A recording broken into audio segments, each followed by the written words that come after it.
6 दिसंबर 1992 को बाबरी मस्जिद शहीद हुई।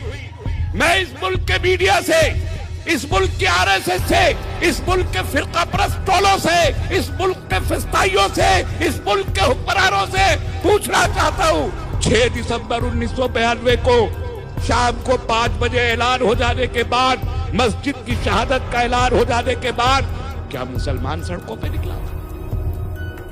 हम नहीं निकले थे। हम अपने घरों में बैठे हुए थे। हम खौफ के आलम में थे, हम शौक के आलम में थे, हम सहमे हुए थे। हमको महसूस हो रहा था कि इस मुल्क के दस्तूर ने आखिरकार हमको शहीद कर डाला है। हमने मातम मनाया था, हमने तशद्दुद नहीं किया। जिन्होंने तशद्दुद किया वो सड़कों पर उन्होंने गैर इंसानी हरकतों का नंगा नाच नाचा और हजारों खामोश चुपचाप बैठे हुए मुसलमानों को उन्होंने कत्ल किया था। आज उनसे कोई नहीं कह रहा। बाबरी मस्जिद के मकाम पर चाहे जितना भव्य मंदिर कायम हो जाए, इस मुल्क के इंसाफ पसंद लोग, इस मुल्क की अदलिया, इस मुल्क के सियासतदान, इस मुल्क की सिविल सोसाइटी एक बात याद रखे, बाबरी मस्जिद वहां 500 साल से थी। बाबरी मस्जिद के मलबे पे रामचंद्र जी आज बैठे हैं और मंदिर चाहे जितना बड़ा बन जाए, मस्जिद का दावा कायम रहेगा उस वक्त तक जब तक मस्जिद बनेगी।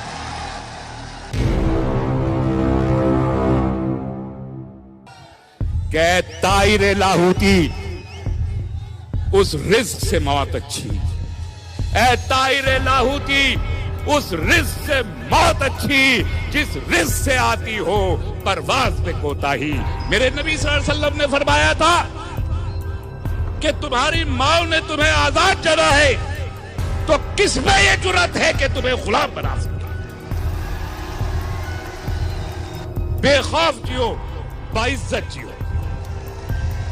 और हमने तय किया है कि हम अगर जिएंगे बेखौफ और बाइज्जत जिएंगे, और अगर खौफ पैदा किया जाएगा या बेइज्जत किया जाएगा, हम लड़के मर जाना पसंद करेंगे, गुलाम जीना पसंद नहीं। उकाबी रूह बेदार होती है जब नौजवानों में नजर आती है उनको अपनी मंजिल आसमान।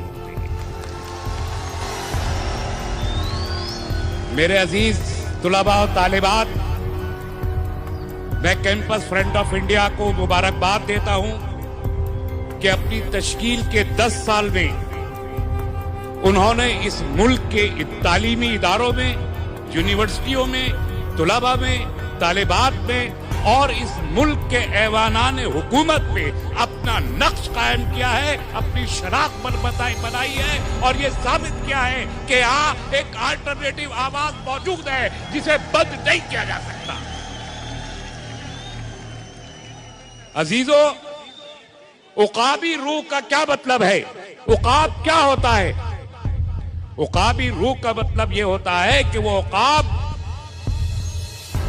जो अपनी ग़िज़ा दूसरों के मारे हुए मुर्दारों से हासिल नहीं करता, अपने शिकार से, अपनी दम पर और अपनी आजादी, अपनी हुर्रियत के उन्वान से हासिल करके महलों में नहीं रहता, पहाड़ों पे बसेरा करता है। जब ये रूह किसी इंसान के अंदर बेदार होती है, जब ये जज्बे किसी इंसान के अंदर बेदार होते हैं, तब बातिल की कोई कुव्वत, इस्तेमार का कोई पैमाना, जालिम के कोई आवाज उसके कानों से गुजरने की जुर्रत नहीं कर सकता। और इसलिए मैं कहता हूं कि मरकज में जो हुक्मरान मौजूद है, ये सियासी लोग नहीं है, ये हुक्मरान नहीं है। बदकिस्मती इस मुल्क की तारीख की सबसे बड़ी बदकिस्मती है, सड़क के गुंडे हुक्मरान बन गए। सड़क के गुंडे हुक्मरान बन गए हैं और मुल्क को तोड़ रहे हैं। आज जो लोग नेशनलिज्म की बात करते हैं, हुब्बुल वतनी की बात करते हैं, आज जो लोग ये कहते हैं कि बस हम ही नेशनलिस्ट है, बाकी सब एंटी नेशनल है, वो नेशनलिस्ट लोग आज मुल्क को तोड़ रहे हैं, मुल्क की इंटेग्रिटी को तोड़ रहे हैं, मुल्क के भाईचारे को तोड़ रहे हैं। मुल्क की सरहदों को तोड़ रहे हैं और खुद को नेशनलिस्ट कहते हैं। इनसे बड़ा एंटी नेशनल, इनसे बड़ा जो लोग हुकूमत में बैठे हैं, इनसे बड़ा गद्दार वतन इस मुल्क में पैदा नहीं किया था और आगे पैदा नहीं करेगा। मैं हुकूमत से कहता हूं बाज आ जाओ, मैं हुकूमत से कहता हूं बाज आ जाओ। तुम अगर बाज ना आए तो मुल्क की बर्बादी के चर्चे आसमानों में, मुल्क की बर्बादी के चर्चे आसमानों में। और अगर तुम बाज ना आए तो याद रखो,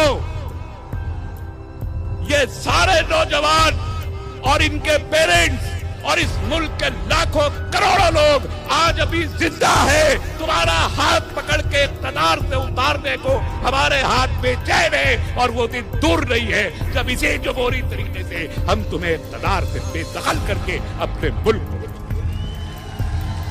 हम श्वेता जी ने कहा था और करण जी यहां मौजूद है, ये इनसे हमें हिम्मत मिलती है, इनसे हमें ताकत मिलती है कि हम अकेले नहीं हैं। हमको सड़कों पर आके पुरअमन तरीके से जद्दोजहद करने का वक्त अब आ चुका है। हम खामोश खौफजदा अपने घरों में नहीं बैठ सकते। अब हमें सड़कों पर आके अपने मुल्क की हिफाजत, इंसाफ की हिफाजत और इंसानियत की हिफाजत के लिए हमें सड़कों पे आना पड़ेगा और मैं तैयार हूं। मुझे यकीन है कि तमाम लोग हम जब आवाज देंगे तो ये हमारे साथ खड़े होंगे। मुल्क के लाखों करोड़ों लोग हमारे साथ सड़कों पे आने को तैयार होंगे। लेकिन अगर खुदारा खास्ता अगर कोई ना आया तो एक तस्लीम रहमानी यहाँ आपके सामने खड़ा होके वादा करता है, तन्हा जाऊंगा। जब तक मेरी सांस में सांस है, मेरी आवाज निकल रही है, मेरे कदम चल रहे हैं, जेल हो या फांसी का बंदा हो, मुल्क की खातिर कुर्बानी देने के लिए तरा जाना पड़ा तो जाऊंगा। इसलिए कि मेरे नबी की सुन्नत है, मेरे नबी की सुन्नत है। फाराज की चोटी पे नबी करीम सल्लल्लाहु अलैहि वसल्लम जब तशरीफ फरमा हुए थे, तन्हा थे और तन्हा नारा लगाया था, या अय्युहन्नास क़ूलू ला इलाहा तुफ्लिहू। ये सुन्नत है और मैं उस सुन्नत का अमीन हूं। हम सब जद्दोजहद करेंगे। मैं अल्लामा इक़बाल के इस शेर पर अपनी तकरीर को खत्म करना चाहता हूं कि ताइरे लाहूती, उस रिस्क से मौत अच्छी, ऐ ताइरे लाहूती, उस रिस्क से मौत अच्छी जिस रिस्क से आती हो परवाज में कोताही। वबा अलैना अल बलाग। वस्सलाम अलैकुम।